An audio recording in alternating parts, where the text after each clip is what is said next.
Hello everyone, स्वागत है आप सभी का ऑनलाइन स्टडी में। आप सभी को हमारे ऑनलाइन स्टडी के परिवार की तरफ से ढेर सारी नए साल की शुभकामनाएं।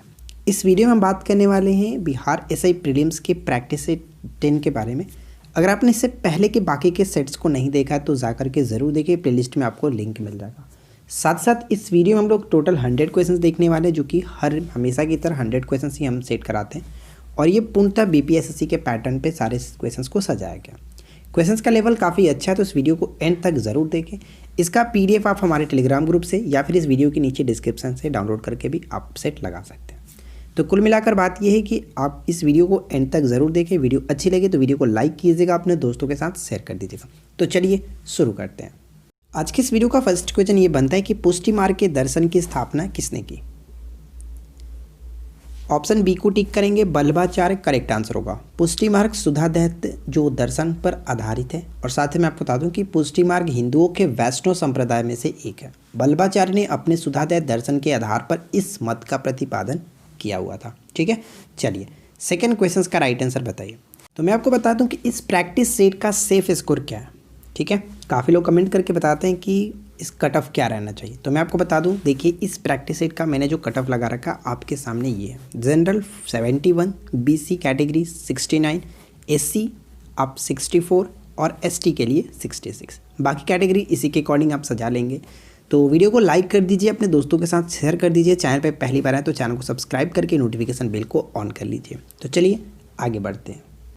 प्रसिद्ध मुस्लिम शासिका चांद बीबी जिसने बरार को अकबर को सौंपा, निम्नलिखित में से किस राज्य से संबंधित थी। चांद बीबी जो है वो किससे संबंधित थी, तो सही आंसर हो जाता है ऑप्शन सी, अहमदनगर से वो संबंधित थी। नेक्स्ट क्वेश्चन का राइट आंसर क्या होना चाहिए कि अंतर्राष्ट्रीय परिषद जो कि सूरजकुंड क्राफ्ट मेला किस जिले में लगता है।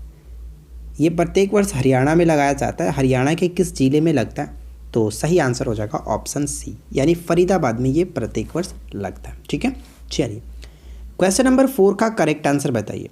हाल ही में वेंकैया नायडू द्वारा जारी पुस्तक ओह मिज़ोरम के लेखक कौन है। हाल ही में ओह मिज़ोरम जो कि एक पुस्तक लॉन्च किया गया वेंकैया नायडू जी के द्वारा, हमारे उपराष्ट्रपति वेंकैया नायडू जी के द्वारा। तो इस पुस्तक का जो लेखक है वो कौन है, तो पीएस श्रीधरन पिल्लई। ऑप्शन हम ए को टिक करेंगे। तो देखिए मैं आपको बता दूं कि ओह जो मिज़ोरम पुस्तक है ये अंग्रेज़ी में इनका ये पहला कविता संग्रह, यानी पीएस श्रीधरन पिल्लई जो है वो कौन है, तो मिज़ोरम के गवर्नर हैं और इनके द्वारा अंग्रेज़ी में ये पहला इनका कविता संग्रह है। तो ये इंपॉर्टेंट हो जाता है, ध्यान रखिएगा। ठीक है, चलिए नेक्स्ट क्वेश्चन ये कह रहा है कि हाल ही में भाषण 4 द्वीप चर्चा में है, यह किस देश में स्थित है। भाषण 4 द्वीप जो है वो चर्चा में था, तो किस देश में स्थित है, तो इस क्वेश्चन का राइट आंसर हो जाएगा ऑप्शन डी, बांग्लादेश। मैं आपको बता दूं कि बांग्लादेश ने रोहिंग्या शरणार्थियों को बसने के लिए बंगाल की खाड़ी में भाषण 4 द्वीप को पूरी तरह से विकसित करने का दावा किया है। इस वजह से ये काफ़ी चर्चा में था, इसको आप याद रखिएगा। ठीक है, चलिए सेकेंड क्वेश्चन का राइट आंसर बताइए क्या है कि निम्न में से कौन गलत सुमेलित है। यहाँ पर आपको बताना है कि कौन गलत सुमेलित है। ठीक है ना, ध्यान से पढ़िए। देखिए मैं आपको बता दूं, यहाँ पे अगर हम राइट आंसर को टिक करें तो उससे पहले हम एक एक करके समझ लेते हैं। छऊ की बात करें तो ये वेस्ट बंगाल। देखिए मैं आपको बता दूं कि छऊ जो है वो उत्तर प्रदेश, बंगाल, झारखंड इन सभी का ये जो कि लोक नृत्य है। ठीक है, और पोंगल आपको पता है तमिलनाडु के साथ बिल्कुल सही। कोलम अगर बात करें तो कोलम केरल के साथ संबंधित है, इसमें भी कोई दिक्कत नहीं। कोलम एक जगह भी है केरल का। तो यहाँ पे तीनों के तीनों बिल्कुल सही है, इसलिए हम यहाँ पे टिक करेंगे ऑप्शन डी। इनमें से कोई नहीं यहाँ पे बिल्कुल सही होगा। ठीक है, ऑप्शन डी को टिक करेंगे। नेक्स्ट क्वेश्चन का राइट आंसर आपके अकॉर्डिंग क्या होना चाहिए बताइए। नेक्स्ट क्वेश्चन ये कह रहा है कि बंगाल के गवर्नर जनरल की सहायता के लिए कितने सदस्यों को उनके कार्यकारी परिषद में गठन में रखा गया। तो इस क्वेश्चन का राइट आंसर हम किसे टिक करेंगे, ऑप्शन सी करेक्ट होगा 4। ठीक है, 4 बिल्कुल सही आंसर है। नेक्स्ट क्वेश्चन का राइट आंसर बताइए। पृथक विधान परिषद की स्थापना जो आगे चलकर लघु संसद का रूप ले ली, किस एक्ट के तहत की गई। इसके बारे में काफ़ी अच्छे तरीके से आपको थोड़ा सा समझना होगा, मैं आपको बताता हूँ। तो राइट आंसर यहाँ पे हम ऑप्शन बी को टिक करेंगे, चार्टर अधिनियम 1853। देखिए गवर्नर जनरल की परिषद में कानून निर्माण में सहायता देने के लिए 6 नए सदस्यों की नियुक्ति की गई थी। ठीक है, यानी कि मैं आपको बता दूं कि 1853 जो अधिनियम है, चार्टर एक्ट जो है अधिनियम, इसी के तहत गवर्नर जनरल को परिषद में कानून निर्माण में सहायता देने के लिए 6 नए सदस्यों की नियुक्ति की गई थी और इस विधान परिषद ने लघु संसद की तरह कार्य किया। ठीक है, और इस प्रकार पहली बार गवर्नर जनरल की परिषद में विधायी और प्रशासनिक कार्यों के लिए अलग अलग किया गया था, यानी कि विधायी और प्रशासनिक कार्यों को अलग अलग किया गया था। साथ साथ मैं आपको बता दूं कि 1853 की एक और जो महत्वपूर्ण चीज़ है वो आपको याद रखना है कि इसी के तहत, यानी इसी चार्टर अधिनियम 1853 के तहत पहली बार भारतीय विधान परिषद में स्थानीय प्रतिनिधित्व जो कि प्रारंभ किया गया था। ठीक है, तो ये आपको याद रखना है। चलिए देखिए, नेक्स्ट प्रश्न ये कह रहा है कि अमृत बाजार पत्रिका की स्थापना की। ये क्वेश्चंस बहुत ज़्यादा पूछा जाता है। हाल ही में बिहार जो एग्ज़ाम्स हुआ था बिहार का, उसमें भी पूछा गया था ये क्वेश्चंस। तो देखिए, बिहार के एग्ज़ाम्स में हो या फिर कोई और एग्ज़ाम्स हो, ये क्वेश्चंस डेफिनेटली पूछा जाता है अक्सर। तो अमृत बाजार पत्रिका की स्थापना मोतीलाल घोष ने की थी। ऑप्शन हम यहाँ पे डी को टिक करेंगे। एक्चुअली आपको ये समझना होगा कि यहाँ पे मोतीलाल घोष होगा या फिर कोई और होगा। देखिए, अमृत बाजार पत्रिका बांग्ला भाषा का एक प्रमुख समाचार जो कि भारतीय समाचार पत्र माना जाता है, तो ये आपको याद रखना है। और भारत के सबसे पुराने समाचार पत्रों में इसकी गणना होती है। ऐसे आपको पता है कि भारत का पहला समाचार पत्र द बंगाल गैजेट था, लेकिन भारत का पुराना समाचार पत्रों में से भी ये एक था। ठीक है, इस तरह से आप थोड़ा सा समझ सकते हैं। और मैं आपको बता दूं कि इसका पहला जो प्रकाशन हुआ था वो कब हुआ था? 20 फरवरी 1868 ईस्वी में। इसकी स्थापना दो भाइयों यानी शिशिर कुमार घोष और मोतीलाल घोष, इन दो लोगों के द्वारा हुआ था। अक्सर आपको शिशिर कुमार घोष देखने को मिलता है, अगर शिशिर कुमार घोष ना देखने को मिले तो मोतीलाल घोष देखने को मिलता है। और हाल ही में यही हुआ था एग्ज़ाम्स में, जो कि बिहार एसआई मेंस जो एग्ज़ाम हुआ था उसमें भी यही क्वेश्चंस डाला गया था, और इसमें शिशिर कुमार घोष न लिख करके मोतीलाल घोष लिखा था। और कई लोगों को ये जानकारी न होने की वजह से उन लोगों ने इसको जो कि गलत चेक किया। ठीक है, तो ये आप थोड़ा सा याद रखिएगा, ये क्वेश्चंस बहुत ज़्यादा इंपॉर्टेंट हो जाता है। अक्सर शिशिर कुमार घोष ही देखने को मिलता है अमृत बाजार पत्रिका के संस्थापक के रूप में। ठीक है, तो चलिए आगे की तरफ बढ़ते हैं। नेक्स्ट प्रश्न ये कह रहा है कि क्लाइव को बंगाल का गवर्नर बनाया गया था। कब बनाया गया था? जो रॉबर्ट क्लाइव थे बंगाल का गवर्नर, इनको बनाया गया था 1758 ईस्वी। ऑप्शन हम सी को टिक करेंगे। ठीक है, चलिए नेक्स्ट क्वेश्चन बताइए कि पायरोमीटर का प्रयोग करते हैं। पायरोमीटर का प्रयोग हम करते हैं किसके मापन के लिए? तो तापक्रम के लिए। ठीक है, जो कि अत्यधिक तापक्रम के मापन के लिए इसका प्रयोग किया था। लगभग 800 डिग्री सेल्सियस से अधिक जो तापक्रम मापन किया जाता है इसी के द्वारा पायरोमीटर से। ठीक है, नेक्स्ट क्वेश्चन ये कह रहा है कि निम्नलिखित में से कौन सी आत्मकथा है? बताइए, ये क्वेश्चन काफ़ी अच्छा है। निम्नलिखित में से कौन सी एक आत्मकथा है? तो मैं आपको बताता हूँ, अच्छे से ध्यान से समझिएगा। देखिए, आईने अकबरी कह सकते हैं या फिर इसको हम कह सकते हैं कि अकबरनामा। ठीक है, दोनों का मतलब एक ही है, दोनों एक ही को कहा जाता है, अकबरनामा या फिर आईने अकबरी। जिसके लेखक की बात करें तो ये अबुल फजल के द्वारा लिखी गई थी। हुमायूं नामा की हम बात करें तो ये गुलबदन बेगम के द्वारा लिखी गई थी, जो कि हुमायूं की बहन थी। ठीक है, उसी तरह से अगर हम बात करें पादशाहनामा, जो कि ये भी हाल ही में पेपर में पूछा गया था। तो देखिए, पादशाहनामा के अगर हम लेखक की बात करें तो ये अब्दुल हमीद लाहौरी थे, तो ये आप ध्यान रखेंगे। और अगर हम देखें तुज़क ए बाबरी, जिसको हम लोग बाबरनामा भी कह सकते हैं, तो तुज़क ए बाबरी बाबरनामा जिसको कहते हैं, ये बाबर के द्वारा खुद लिखी गई थी। ये एक आत्मकथा थी, यानी इस क्वेश्चन का राइट आंसर होगा ऑप्शन हम डी को टिक करेंगे। ठीक है, नेक्स्ट प्रश्न ये बनता है कि अकबर द्वारा अपनाई गई सुलह ए कुल की अवधारणा निम्नांकित में से किस पर आधारित थी? सुलह ए कुल, सार्वभौमिक शांति तथा भाईचारा की अवधारणा जो है निम्नांकित में से किस पर आधारित थी? तो सही आंसर होगा उपयुक्त सभी। राजनीतिक उदारता, धार्मिक सहनशीलता और उदारवादी सांस्कृतिक दृष्टिकोण, इन तीनों पर आधारित था। ऑप्शन डी को टिक करेंगे। नेक्स्ट प्रश्न है, निम्नलिखित में से कौन शाहजहां के शासनकाल का राजकवि था? शाहजहां के शासनकाल का राजकवि निम्नलिखित में से कौन था? तो राइट आंसर हो जाएगा ऑप्शन ए कलीम। ठीक है, कलीम। वीडियो अगर आपको अच्छी लग रही हो तो वीडियो को लाइक और शेयर ज़रूर करें, और साथ ही साथ चैनल को सब्सक्राइब करके रखें, क्योंकि यहाँ पे आपको रोज़ाना इसी तरह के 100 क्वेश्चंस के साथ मॉक टेस्ट प्रोवाइड करा जा रहे हैं। और साथ ही साथ बिहार पुलिस के लिए अलग सेट चलता है, तो आप उनको भी प्रैक्टिस कर सकते हैं। ठीक है, चलिए अनुशीलन समिति के संबंध में बताइए कि यह क्या था? तो देखिए, इस क्वेश्चन का राइट आंसर हमारा क्या होना चाहिए? अनुशीलन समिति के संबंध में बताइए कि यह क्या था? तो ये एक क्रांतिकारी संगठन था। ऑप्शन हम डी को टिक करेंगे। ठीक है, ऑप्शन डी करेक्ट होगा। नेक्स्ट प्रश्न बनता है कि निम्नलिखित में से किसने स्वदेशी आंदोलन का नेतृत्व दिल्ली में किया था?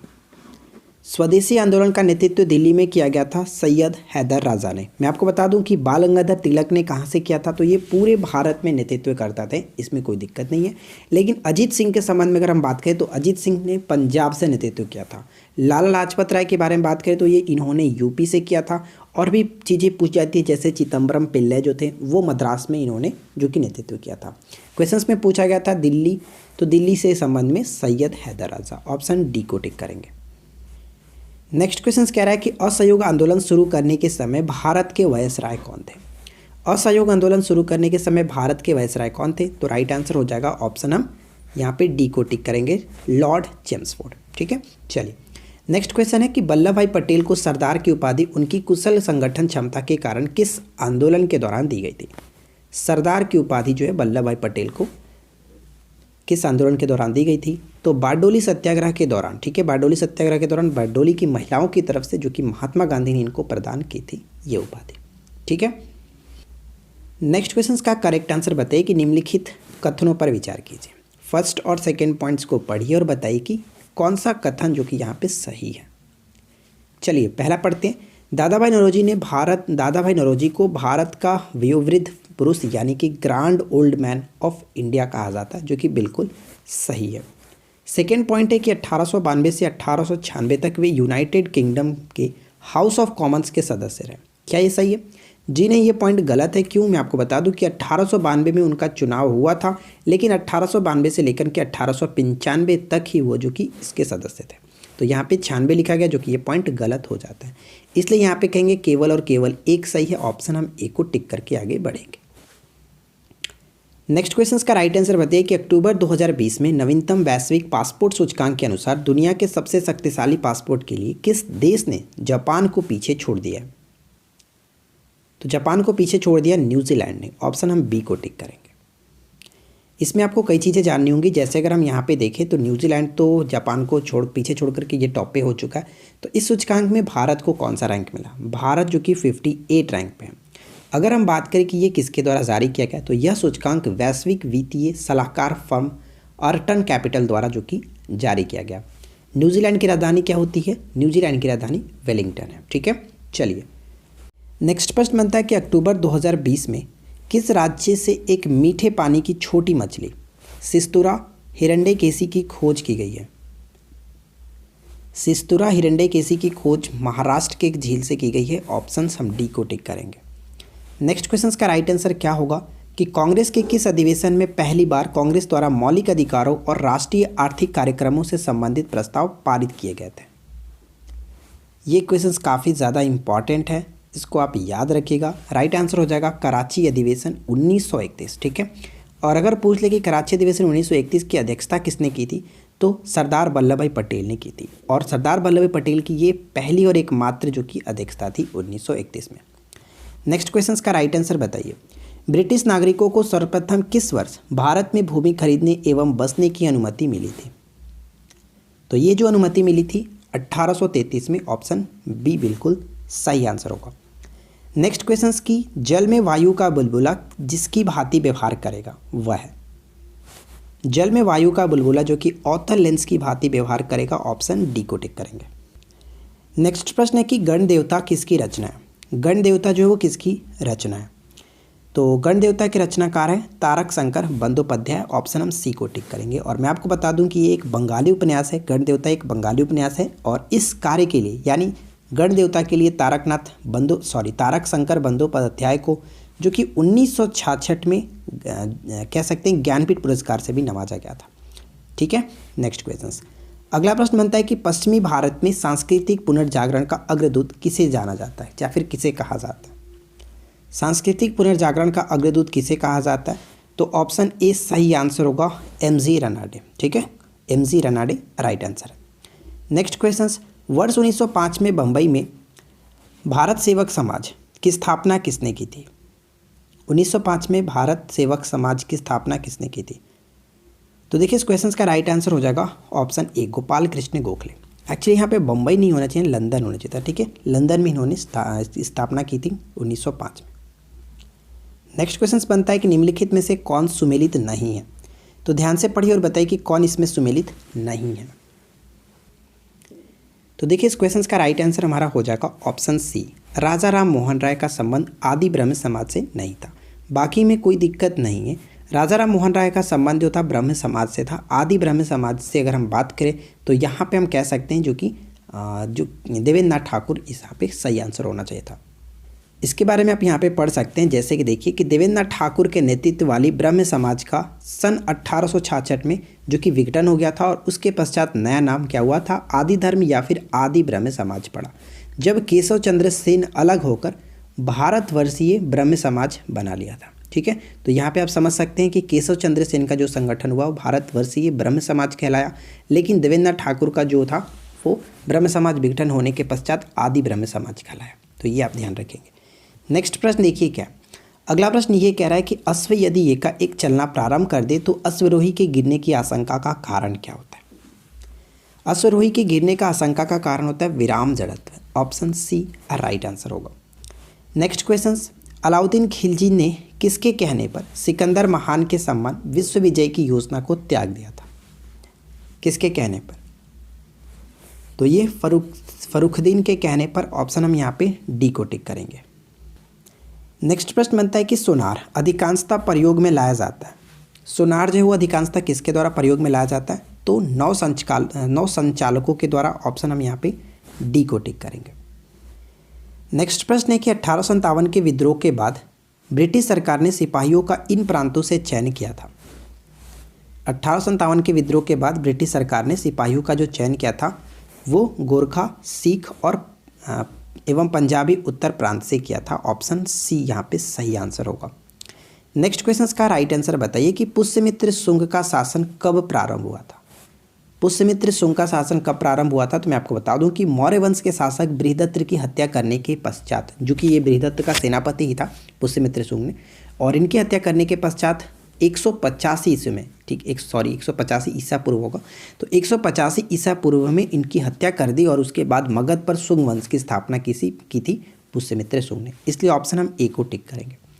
नेक्स्ट क्वेश्चन का राइट आंसर बताइए कि कांग्रेस सोशलिस्ट पार्टी की पहली बैठक पटना में कब हुई थी।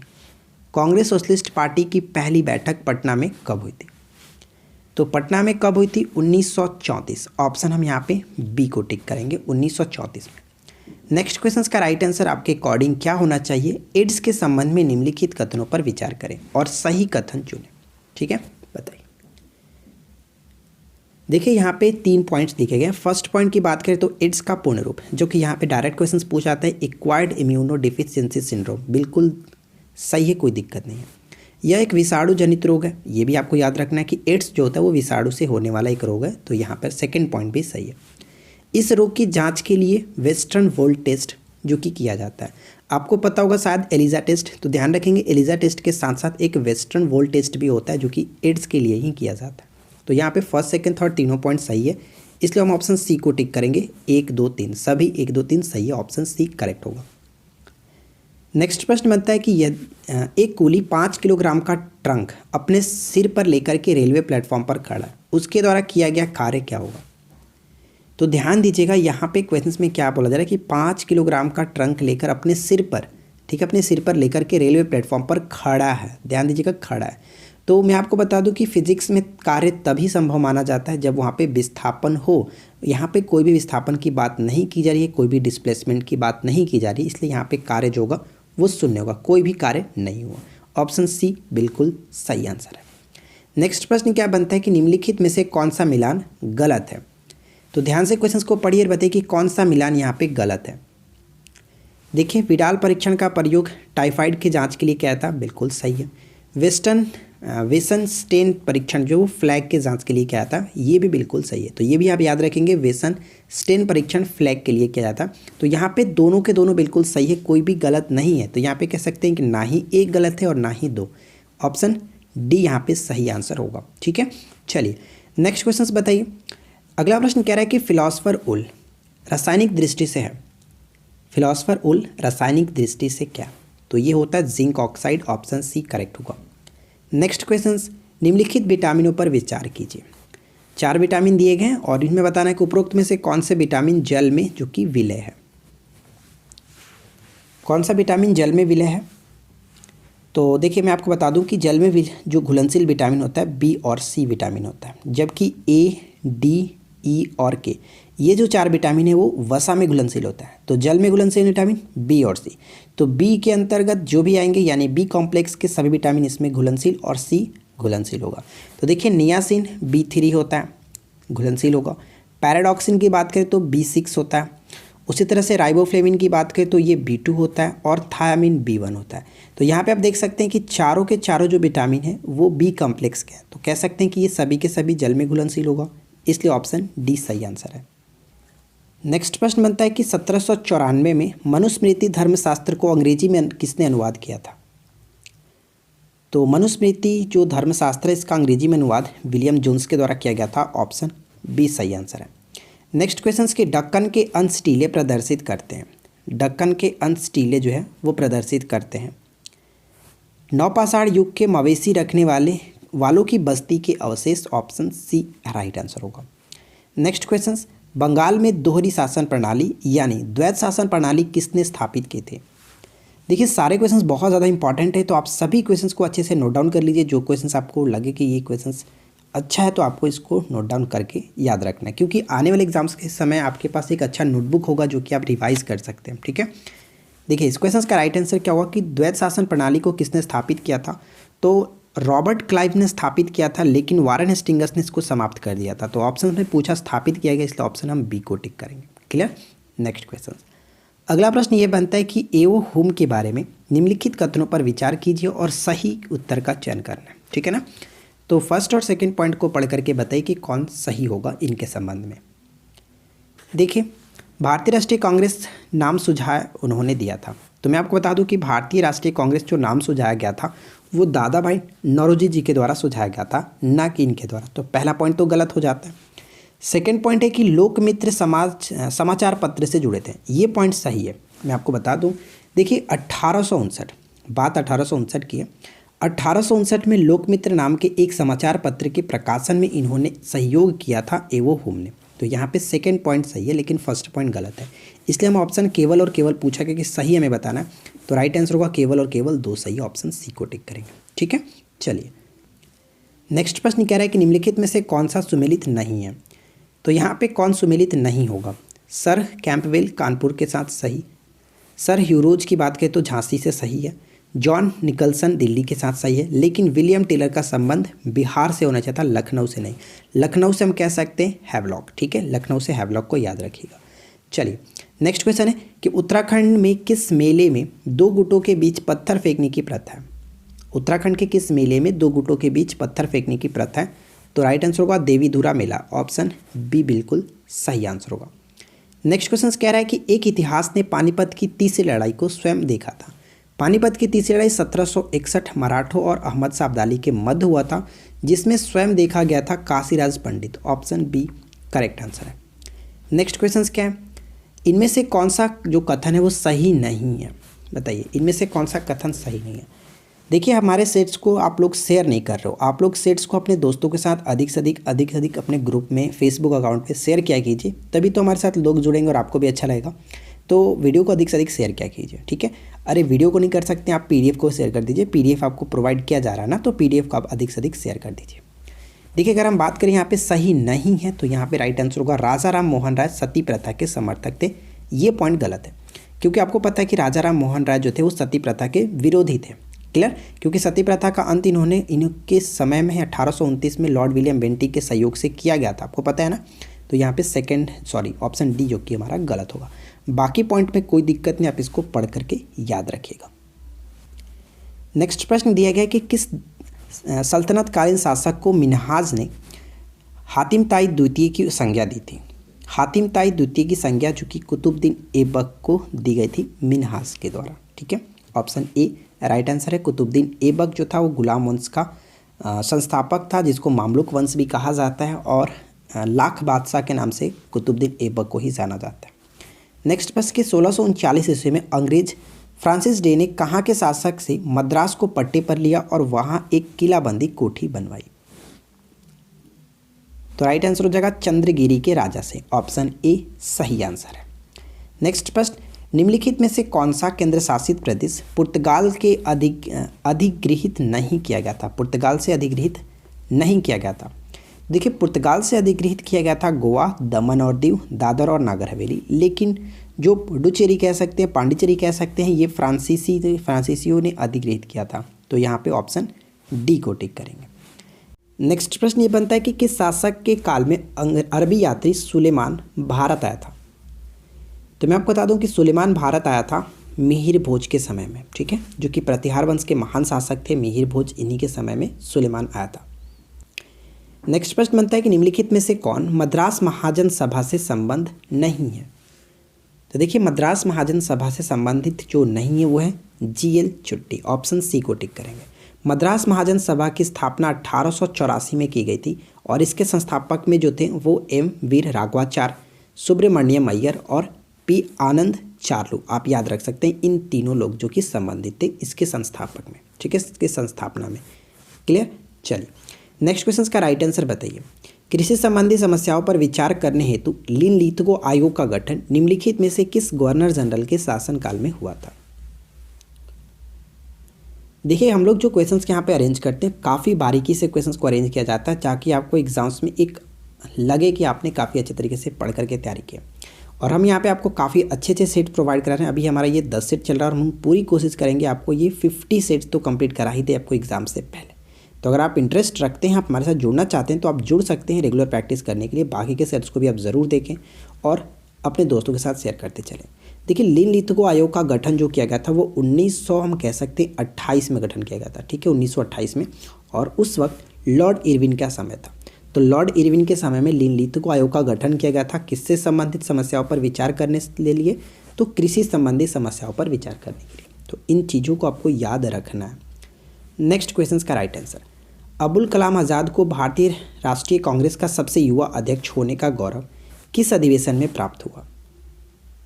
तो सबसे युवा जो कि अध्यक्ष होने का गौरव प्राप्त हुआ था 1923 के दिल्ली अधिवेशन, ठीक है, ऑप्शन सी बिल्कुल सही आंसर होगा।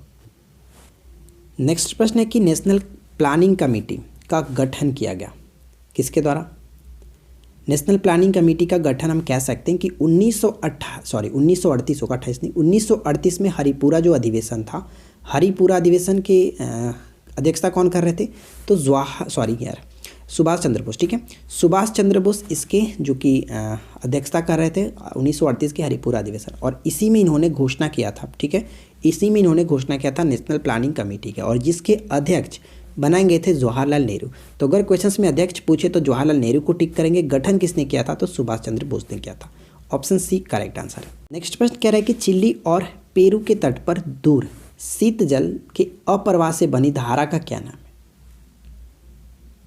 देखिए, हम्बोल्ट धारा इस क्वेश्चन का राइट आंसर होगा। और मैं आपको बता दूं, कभी कभी हम्बोल्ट धारा ना लिख करके पेरुवियन की जलधारा लिखता है। तो पेरुवियन की जलधारा या फिर हम्बोल्ट जलधारा, दोनों का नाम एक ही है। ऑप्शन यहाँ पे बी को टिक करेंगे।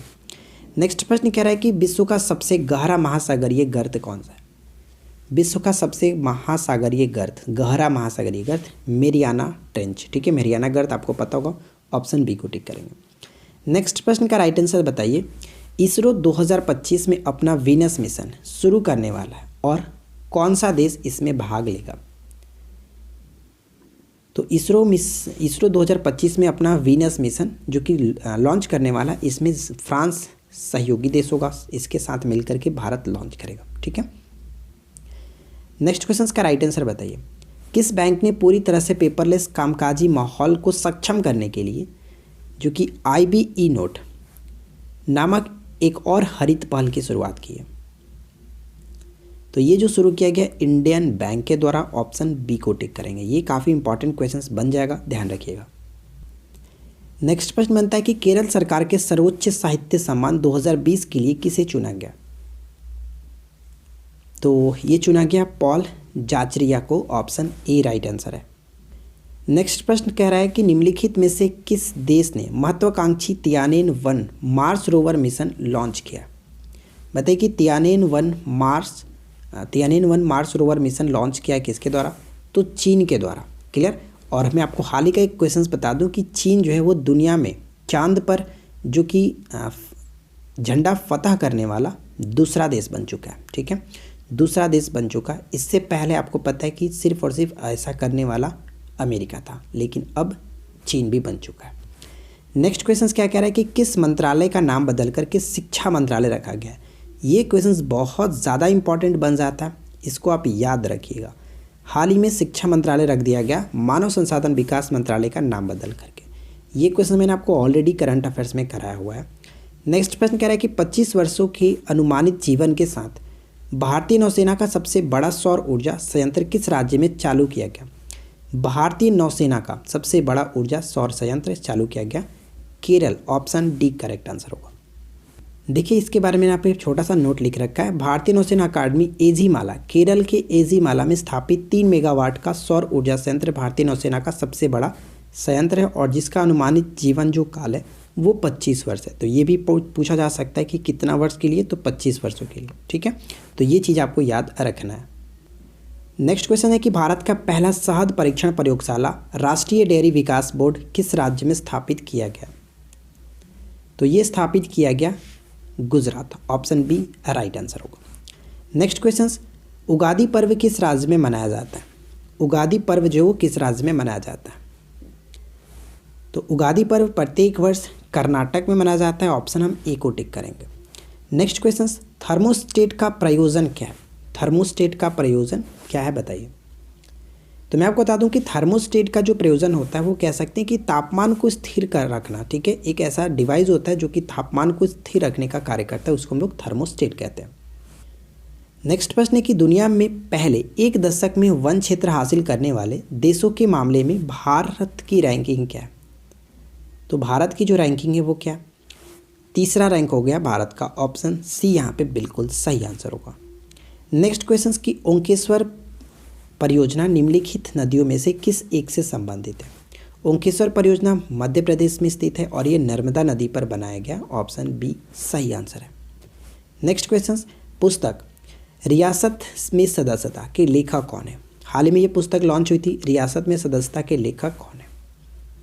तो देखिए रियासत में सदस्यता पुस्तक के लेखक है विजय कुमार चौधरी, ऑप्शन हम ए को टिक करेंगे। नेक्स्ट प्रश्न, हाल ही में किस राज्य की छठी अनुसूची में शामिल करने की मांग की जा रही है। बताइए कि निम्नलिखित में से कौन सा ऐसा राज्य है जो कि हाल ही में छठी अनुसूची में शामिल करने की मांग की जा रही थी। और मैं आपको बता दूं कि छठी अनुसूची में कौन कौन से राज्यों के बारे में, प्रशासन के बारे में उल्लेख है।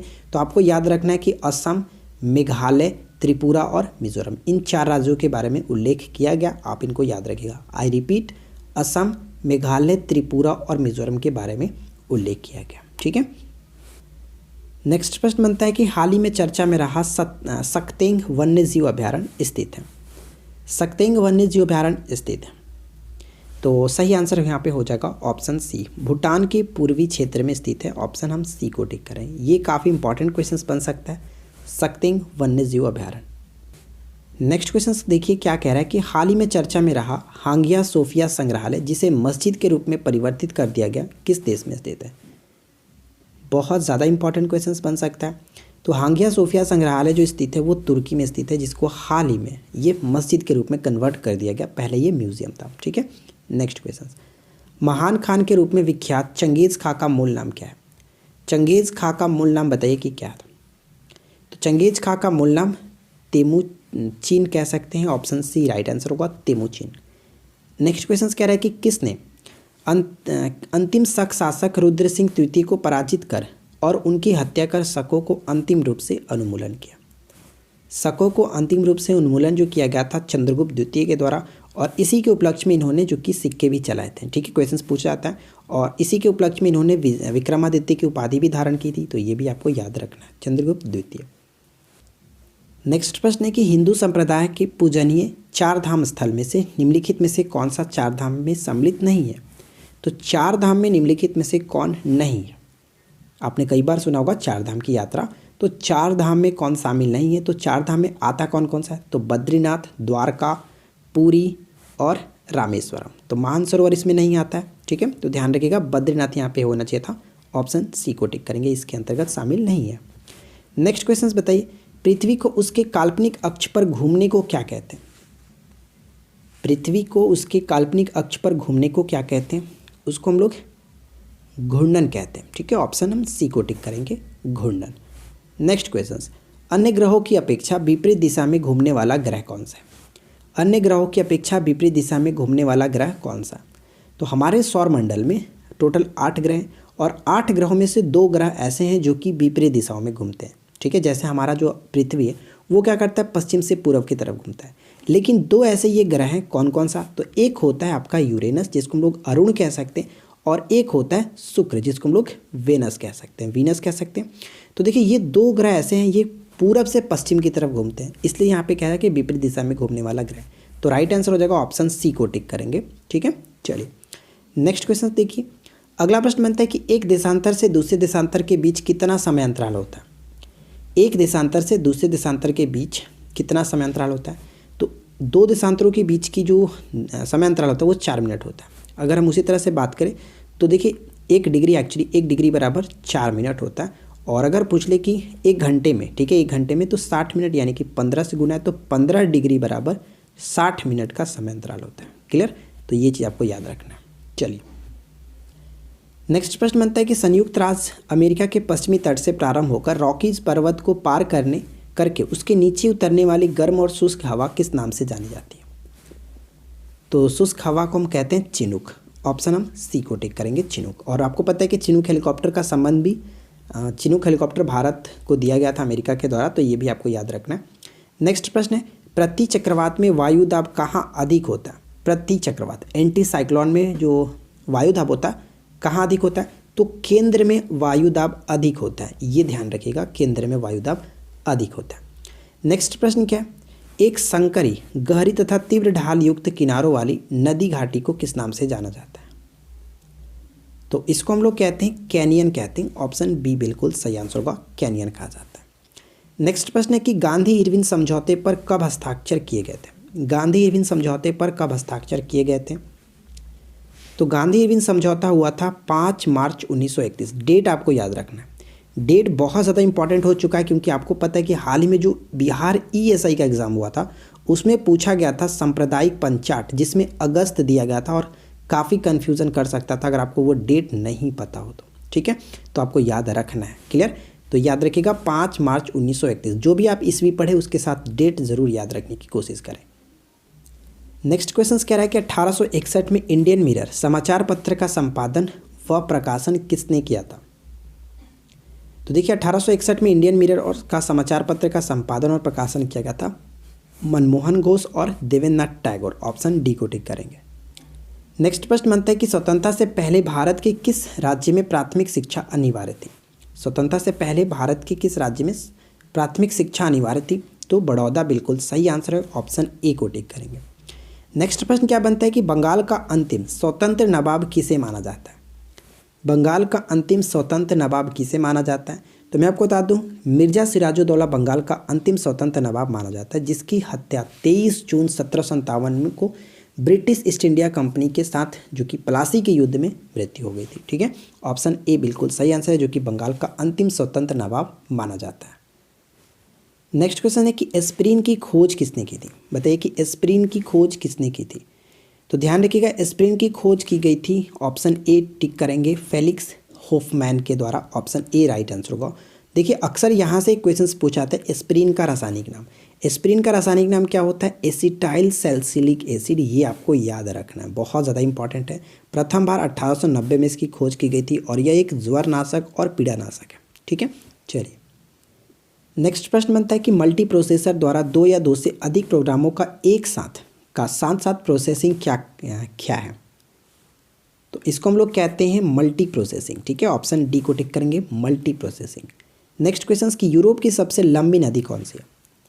यूरोप की सबसे लंबी नदी कौन सी है? तो वोल्गा नदी होती है। ऑप्शन डी को टिक करेंगे, वोल्गा नदी।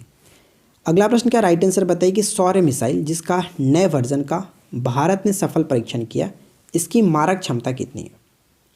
तो इसकी मारक क्षमता कह सकते हैं कि 800 किलोमीटर है। ऑप्शन डी को टिक करेंगे, 800 किलोमीटर।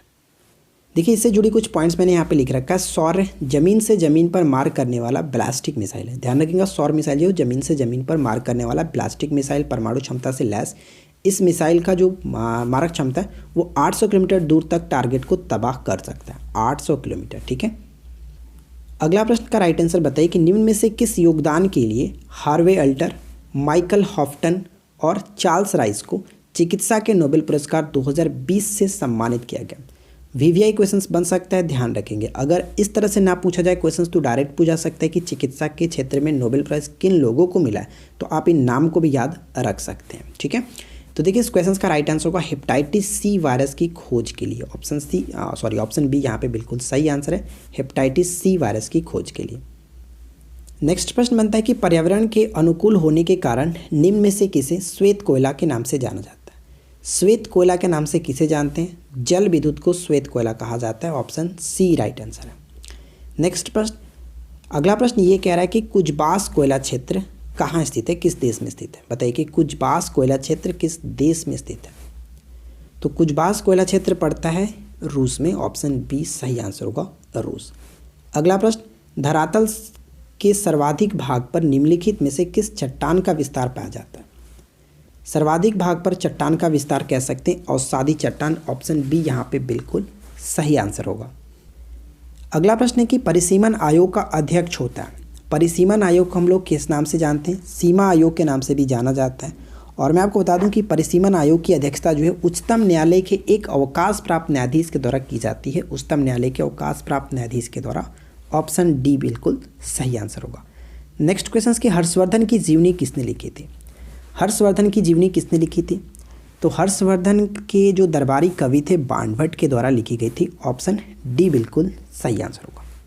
नेक्स्ट क्वेश्चन कि बक्सर की लड़ाई के बाद नवाब की गद्दी पर किसे बिठाया गया? बक्सर की लड़ाई के बाद नवाब की गद्दी पर किसे बैठाया गया? तो सही आंसर यहाँ पे हो जाएगा ऑप्शन सी, मीर जाफ़र को। ठीक है, Mir Jafar, option C correct answer है। बक्सर का युद्ध हुआ कब था? बक्सर का युद्ध 1764। ठीक है। नेक्स्ट क्वेश्चन, प्रोजेक्ट डॉल्फिन की घोषणा किसने की? हाल ही में जो की गई थी प्रोजेक्ट डॉल्फिन की घोषणा, तो मैं आपको बता दूं कि 74वें स्वतंत्रता दिवस के अवसर पर प्रधानमंत्री नरेंद्र मोदी ने, जो कि दिल्ली के लाल किले से इसके बारे में बात कही थी कि हम नदी और समुद्री डॉल्फिन दोनों पर ध्यान केंद्रित करेंगे और साथ ही साथ और इसका जो संरक्षण होगा वो जैव विविधता यानी कि बायोडाइवर्सिटी को मजबूत करेगा और साथ ही साथ ये पर्यटन को भी बढ़ावा देगा। तो यहाँ पे सही आंसर होगा नरेंद्र मोदी। ऑप्शन डी बिल्कुल सही आंसर हो जाता है। अगला प्रश्न ये कह रहा है कि हाल ही में संपन्न हुए भारत बांग्लादेश नौसैनिक अभ्यास बोंगो सागर, ध्यान रखिएगा बोंगो सागर, कौन सा अतिरिक्त देश इसमें शामिल हुआ?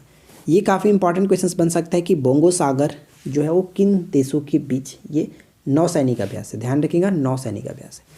तो ये इस करेक्ट आंसर यहाँ पे हो जाएगा ऑप्शन डी, इनमें से कोई नहीं। क्योंकि मैं आपको बता दूं कि बोंगो सागर में भारत और बांग्लादेश दो देशों के बीच ही ये होता है, इसमें और कोई देश शामिल नहीं होता है। तो यहाँ पे ऑप्शन डी को टिक करेंगे, इनमें से कोई नहीं। ठीक है, ध्यान रखिएगा भारत और बांग्लादेश। और एक और होता है संप्रीति अभ्यास। ठीक है, संप्रीति अभ्यास में भी भारत और बांग्लादेश ही शामिल होते हैं। गुलामगिरी नामक पुस्तक किसने लिखी थी? गुलामगिरी नामक पुस्तक के लेखक कौन थे? तो अगर आपने इस क्वेश्चन का राइट आंसर उपरोक्त दोनों को टिक किया तो आप गलत है, इनमें से कोई नहीं करेक्ट आंसर होगा क्योंकि ज्योतिबा फुल्ले, गुलामगिरी के लेखक ज्योतिबा फुल्ले। ऑप्शन डी बिल्कुल सही होगा।